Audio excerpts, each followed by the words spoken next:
sebuah desa kecil yang dikelilingi hutan lebat. Tinggal 4 sahabat, Indi, Julia, John, dan Arya. Mereka selalu mencari petualangan baru, dan suatu hari, mereka menemukan peta tua yang tersembunyi di perpustakaan desa. Peta itu menunjukkan lokasi harta karun yang konon terpendam di dalam hutan terlarang. Indi, yang selalu bersemangat dan penuh energi, langsung bertekad untuk menemukan harta karun tersebut. Dia adalah penggagas ide petualangan mereka. Julia, yang cerdas dan analitis, segera mulai mempelajari peta tersebut untuk mencari tahu rute terbaik.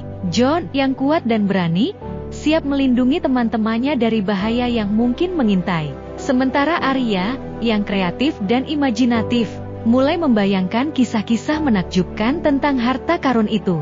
Setelah mempersiapkan perlengkapan, mereka berangkat menuju hutan. Suara burung berkicau dan angin berbisik menambah semangat mereka.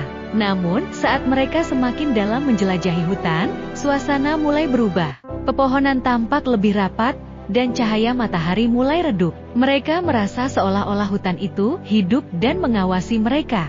Setelah berjam-jam berjalan, mereka tiba di sebuah lembah yang dikelilingi tebing curam. Di tengah lembah, terdapat sebuah gua besar yang gelap.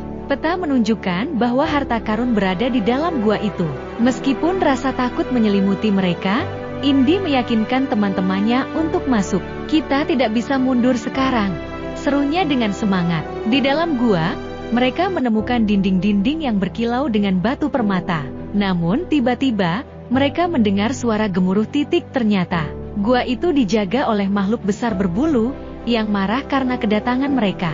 John segera melangkah maju, berusaha menenangkan makhluk itu dengan suara lembut. Sementara itu, Julia dan Arya mencari cara untuk mengalihkan perhatian makhluk tersebut. Dengan kecerdikan Julia, mereka menemukan cara untuk membuat suara dari batu-batu yang berkilau, sehingga makhluk itu tertarik dan beralih fokus. Indi, yang tidak ingin menyia-nyiakan kesempatan, berlari menuju tumpukan harta karun yang bersinar di sudut gua. Saat dia meraihnya, makhluk itu menyadari keberadaan mereka, dan mulai mendekat. Namun, sebelum makhluk itu bisa menyerang, Arya menggunakan imajinasinya dan mulai bercerita tentang petualangan mereka, tentang persahabatan dan keberanian. Cerita itu membuat makhluk itu terpesona, dan perlahan-lahan kemarahan makhluk itu mereda. Mereka akhirnya berhasil menjalin persahabatan dengan makhluk tersebut. Sebagai tanda terima kasih, makhluk itu memberikan mereka beberapa permata, dan menunjukkan jalan keluar dari gua.